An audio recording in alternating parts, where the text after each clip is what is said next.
Right. I'll have just enough money left to buy a package of wheat checks, rice checks, rye crisp, and instant Ralston. And then, with this, I'll be able to make another payment on the TV set, see, so I can watch Ethel and Albert, starring Peg Lynch and Alan Bunce. Written by Peg Lynch and produced and directed by Walter Hart. Let's get this out of here. Need something to...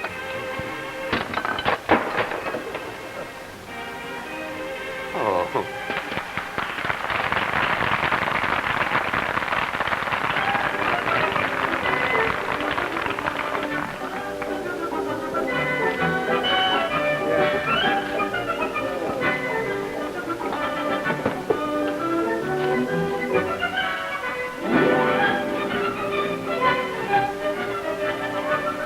Ethel?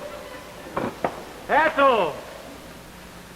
For heaven's sake. Come here. What, you going to work here? No, going to work? No, I was looking for my sales report and I found this. What? This letter from the income tax department. Well, look, this isn't even open. What?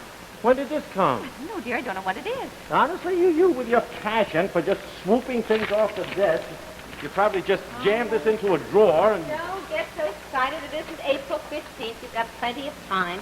Oh, here's a minute for the Women's Club meeting. I was looking for this. Oh, my gosh. What? Tax inspector wants to look over my 1954 tax returns. You mean you're being checked? Yeah. You paid your tax and mailed it in, didn't you? Yes. So I wonder why you're being checked. Yeah. Oh, well, it's probably, just routine. Yeah.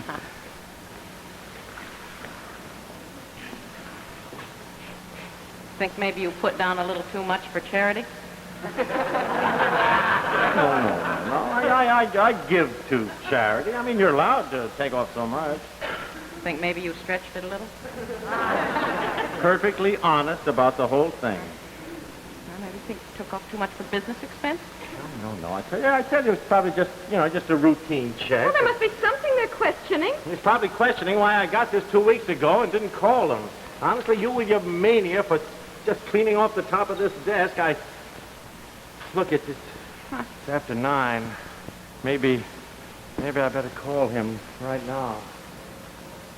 Well, the phone's here. Yeah. Maybe you put the blame on me, dear.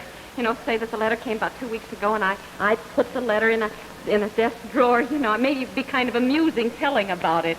Yeah. Maybe it could be kind of funny saying how your wife is always swooping things into desk drawers and you never can find anything. You could be kind of funny about it. Tax office. Yeah. Now wait a minute. Hello. Oh golly, where was it? Operator, give me Main 4090. You put down exactly what you were making, didn't you? Yes. Well, darling, there must be something they're questioning.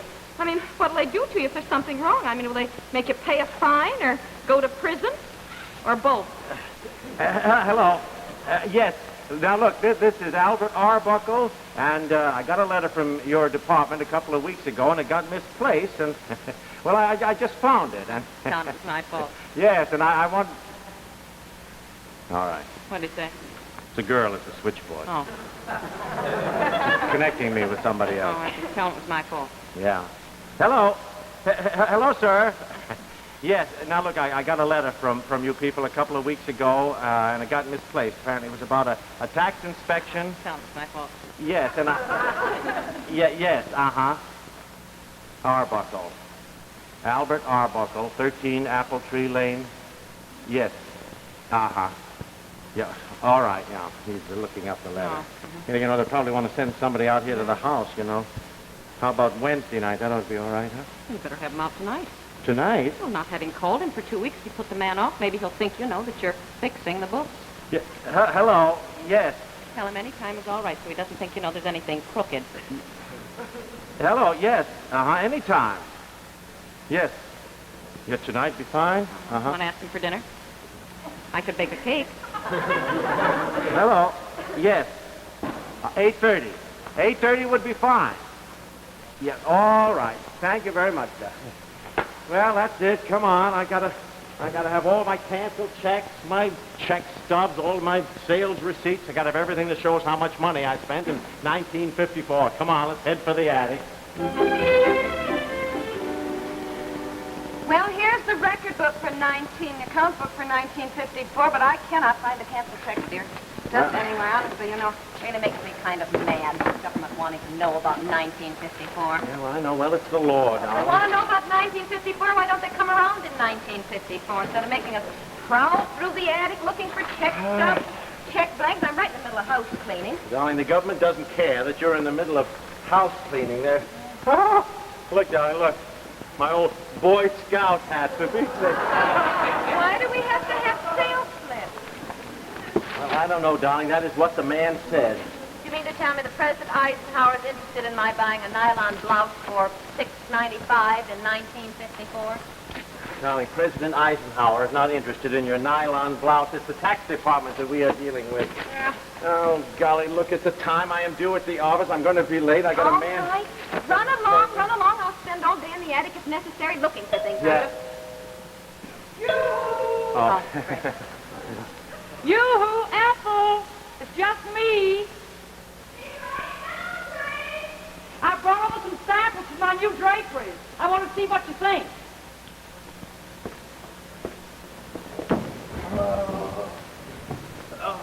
Oh, hello, Grace. Good morning, Albert. My, you're late today. Yeah. Oh, hi, Grace. Oh, hi. Oh, by the way, have you got the Women's Club book with the minutes of the meeting? Oh, yes, I saw it this morning. It was on the desk. You better get to work, dear. Well, I can't go to the meeting tonight. Maybelle Bunderson wants the book. Are you going to be home tonight? Oh, I should say so. Somebody's coming. Well, why don't you call up Maybelle and have her husband pick up the Women's Club book on his way home from work? Yeah, I'll do that. Look, what do you think, Ethel? Oh, What do you think? uh-huh. That's nice. Yeah? Grace. We've got to be home tonight. Income tax man is coming out. Albert's being checked for 1954.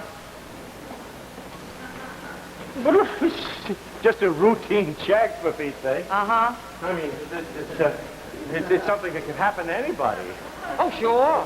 I mean, there's nothing in the world to worry about. No. Where did Al Capone go? Alcatraz.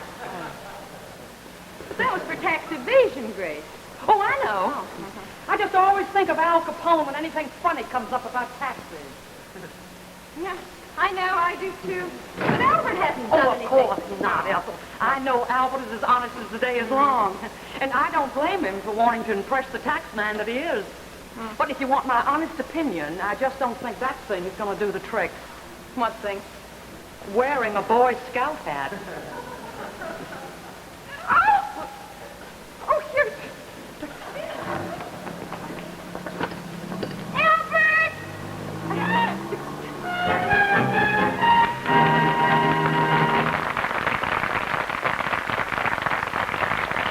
Ethel and Albert will be back in a minute. But first, here's that serious salesman from Checkerboard Square, Lee Goodman.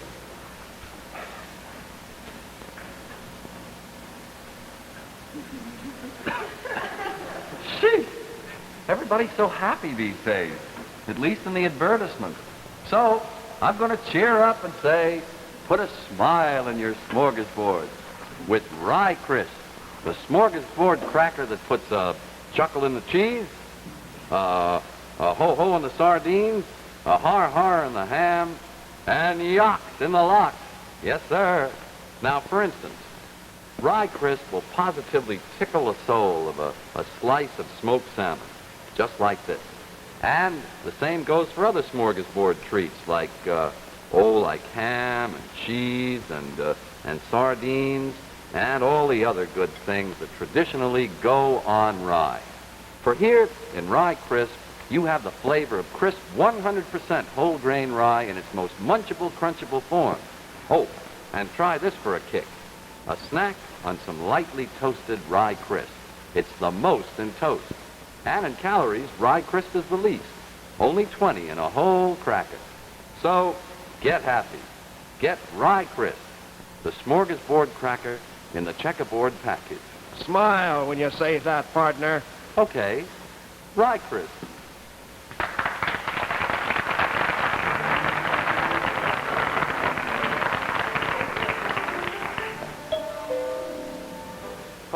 Yeah, there he is. Yes, it's 8:30. Oh, did you find the canceled check for what we gave to the community, Chip? No, I can't find it anywhere. Here, I got the account book for 1954. That's all in order. I hope. Now, Good luck. yeah.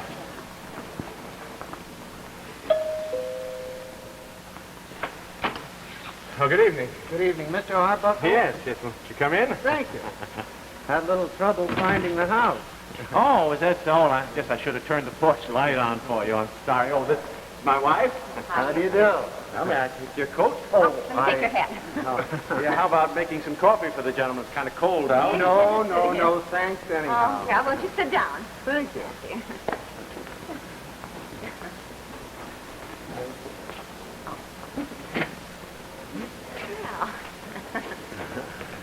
Well, it's certainly strange weather we've been having lately, isn't it? Yes, isn't it? Yes. Hardly know what to expect. Well, the way it goes, you can't tell much about the weather. You expect it to snow, and it's real warm, and then you expect it to be nice, and it snows. Yes. Well, that's certainly true. Well, I guess spring will soon be here, though. Oh, yes. Well, there's still a chance for another blizzard, though, before spring. Oh, yes. I've seen blizzards in June. Is that so? Yeah. Of course, you can't tell much. Been having funny weather all over lately. I personally think it's on account of the atom bomb experiments. Do you? Yes, all those blizzards last year, Colorado, Nebraska. Yes, I was born in Nebraska. No. Is that so? Isn't that interesting, dear?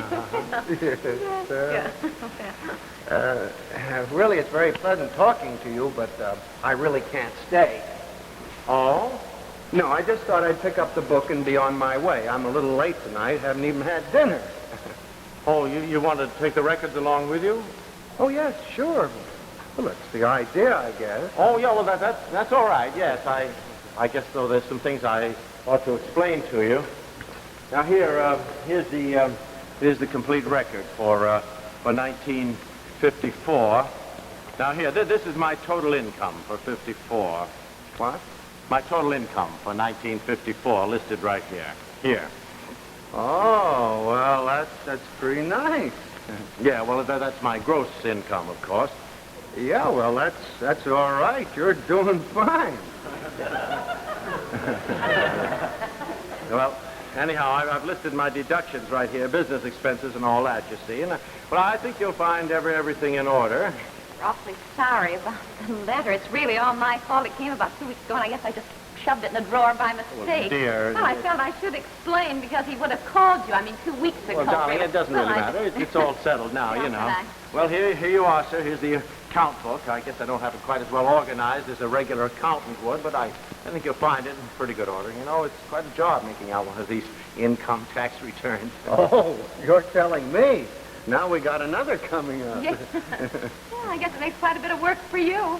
Well, I guess it's kind of a headache for everybody. Yes. Well, now here are my canceled checks. Kind of hate to let these go. They're the only receipts I had, you know. You really want these too? Well, I don't know anything about canceled checks. My wife just said to pick up a book. Your wife? Aren't you the Arbuckles? Yes. Who are you? Ralph Bunderson. Maybelle called and said I should stop here on my way home tonight and pick up a book for the women's club. Oh, you're Maybelle Bunderson's husband, the minutes of the meeting. Yeah, didn't Maybelle call you? Yes, she did. I had just forgotten. Now, where is the book? Get his coat, dear.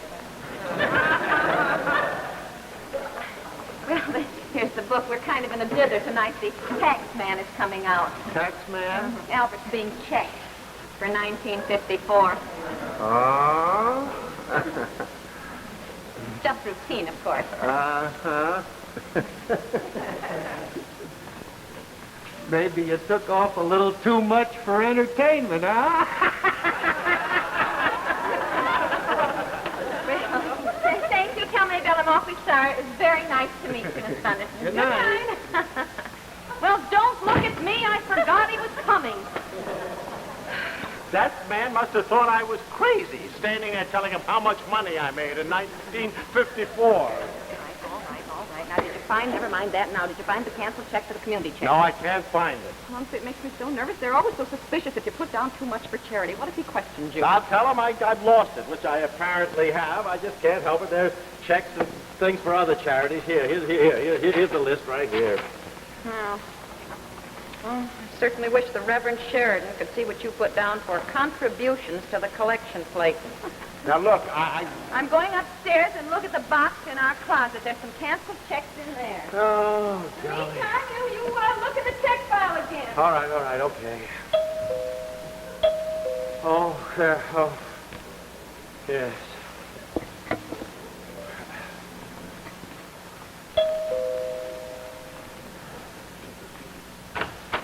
Good evening, Mr. Arbuckle. Yes. Gilbert, Henry Gilbert of the tax office. Oh, yes. Won't you come in? Thank you. Albert, did you find the community check?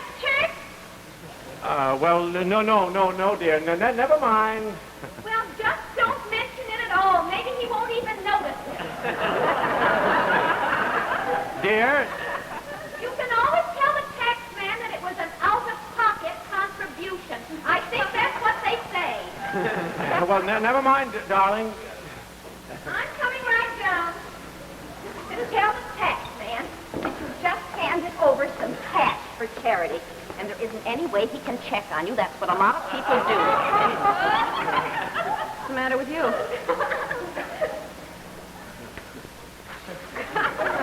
Shall we get started, Mr. Arbuckle?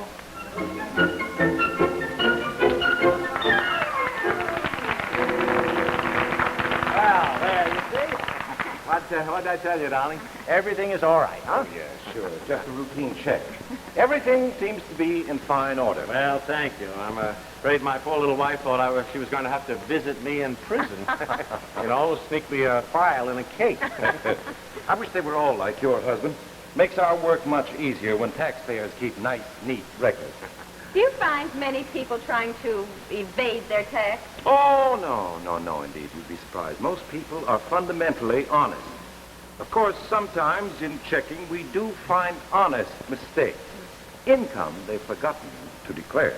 Or in the case of a joint return like yours, sometimes the wife may have some kind of income. Perhaps it's so small she forgets about it. Mm-hmm. Or she doesn't tell her husband so she can have a little pin money of her own.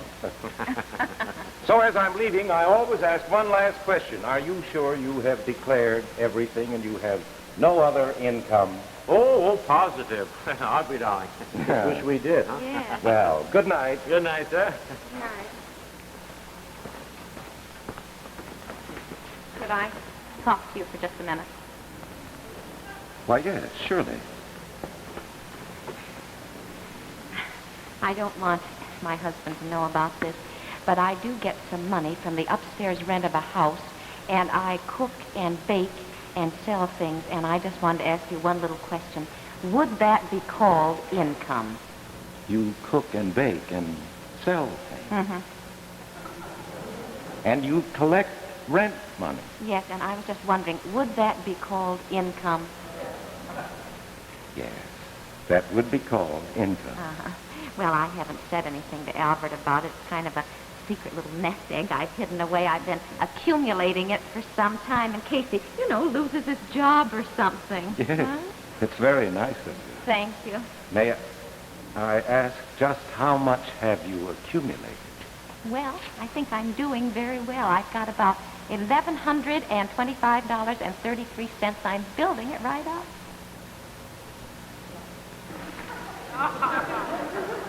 What's the matter? It seems... Don't tell him. I want it to be a surprise. It will be a surprise. It seems your wife has some income. Income? From what? Sort of home bakery and real estate business. What? Didn't want you to know about it. It's money I use for your Christmas and birthday presents. So I don't spend your money. Well, what money do you have? Well, Mother rents the upstairs of her house to the Wilkersons, and since I own the house jointly with her, she sends me half the rent money. And then sometimes I sell my devil's food cake. You know how crazy everyone always is about it. It's a dark red kind, and I have a special 22-minute frosting that is just... Never mind the frosting. Go on. Well, then in the fall, I make my mincemeat and sell that, well, just to friends. It's sort of a secret recipe. And then, you know, my wonderful grape jam, I sold some of that. Is that all? Well, I've done very well on argyle socks and braided rugs and 2 needlepoint chair covers and, well, maybe a few other things. Just how much money have you made? $1,125.33. Well, where is all this money? Pete takes it isn't in our savings account. Of course not. It's right here where we can get our hands on it in case you lost your job or something. What do you mean? It's here? You mean here in the house? Well, where? Where is this money? In a mason jar. In a mason jar? Where? Ethel? Oh, downstairs in the vegetable pantry on the bottom shelf, behind the watermelon pickles and the stewed tomatoes. Pull off the board. Excuse me.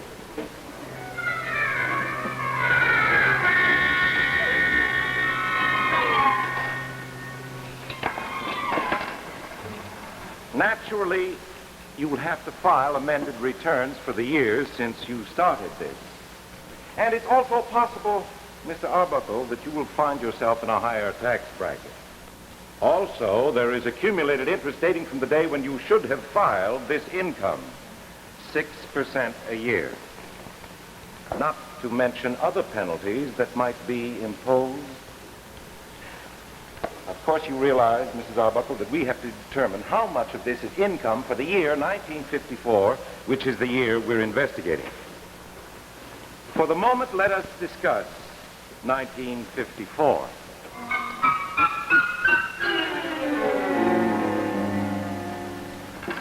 Well, now the cake costs about 55 cents to make, and the frosting 56 cents. That's $1.10.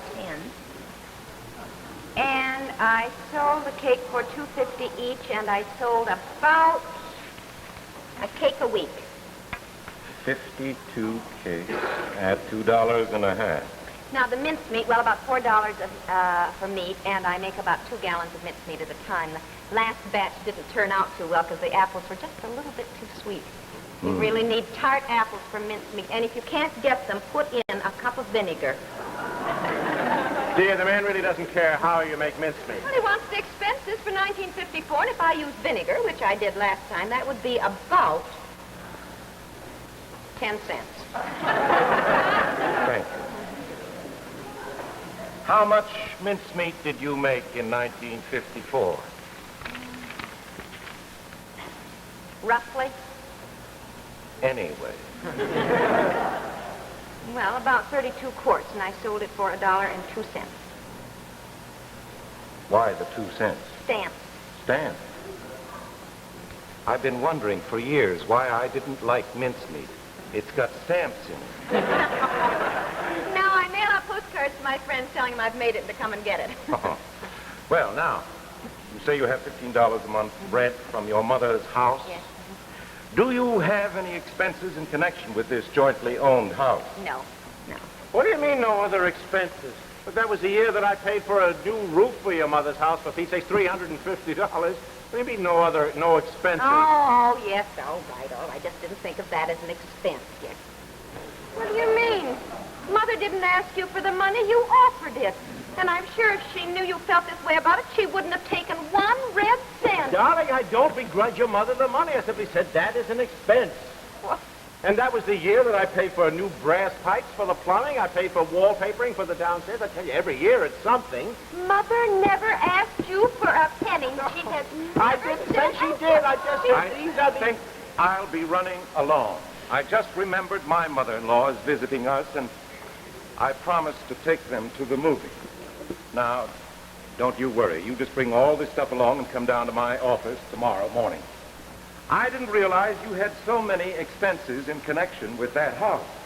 In fact, the way I see it, from the looks of these figures, it may end up with the government owing you a refund. Oh, golly, that'd be wonderful. Well, don't worry. We'll figure it out tomorrow.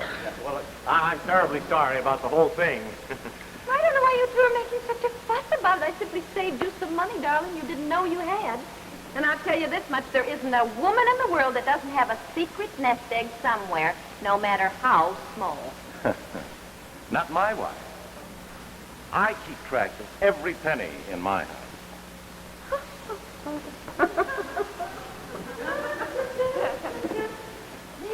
You know, I think I'll just run along and have a talk with my wife. Good night. Well, good night, sir. I'll see you at your office in the morning. Good night. Good night. So I have never been quite so embarrassed in my whole life. Why, for goodness sake, having saved the money, now you're getting a refund. Yes, darling, that's wonderful, except that you didn't really save it. You see, honey, you just counted the money coming in. You didn't count the money going out. Well, I've got the money, that's all I know. Yeah, and it is going in the bank. Honestly, putting it in a mason jar. That's like people who hide money in mattresses and old shoes. Now, you come over here. I want to have a little talk with you about money. A woman likes to have a secret nest egg. Yes, I know, darling, but the bank will pay you interest on it. Now, look here. Now, suppose we say 2.5% or 3% interest on $1,125. Let's see, for 10 years. Where's the spade? In the garage. Now, let's see, 10 times 27.50. Of course, I really should figure compound. The spade.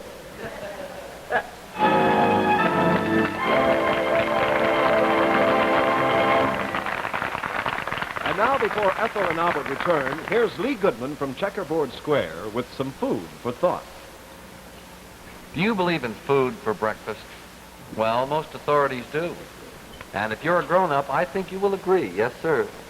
So, here is a ready-to-eat cereal made primarily for grown-ups. A cereal made to taste especially like food. Wheat Chex. You see, Wheat Chex have a positive, pronounced flavor. The flavor of honest-to-Pete whole wheat. And when you fix them up with sugar and milk for breakfast, and then have at them, you know you are getting a meal. A meal full of fight, flavor, fun, and vitamins. Just like that one. Wheat Chex, you see, they aren't little flakes, pops, piffles, or puffles. You know, nothing namby-pamby like that. What they are these bite-sized little biscuits of toasted wheat that stay crisp and crunchy the whole bowl through. Oh, and here's something else to please all grown-ups and above-average children, too. Wheat Chex, like all Ralston cereals, now contain no premiums. No toys, no noise, no dime store doodads of any kind. Merely cereal, and some of the best cereal that money can buy, too. So, if you believe in full-fledged food for breakfast, the next time you're shopping, pick up a package or two of full-flavored Wheat Chex, the grown-up cereal from Checkerboard Square. Oh, and while you're at it, try a package of bite-sized Rice Chex, too. Pick up a package or two. Go ahead.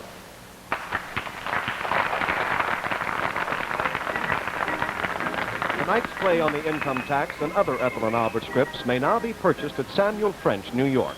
Arrangements for stage production can be made through the publishers. Samuel French, 25 West 45th Street, New York, 36, New York. Ethel and Albert has been presented by the Ralston Purina Co, starring Peg Lynch and Alan Bunce, written by Peg Lynch, produced and directed by Walter Hart. Miss Lynch's clothes by Henry Rosenfeld. Be sure to tune in every week for Ethel and Albert, brought to you by the Ralston Purina Company, St. Louis, makers of Rice Chex, Wheat Chex, Instant Ralston, and Rye Crisp. A talk by Secretary of State John Foster Dulles follows on ABC Television Network.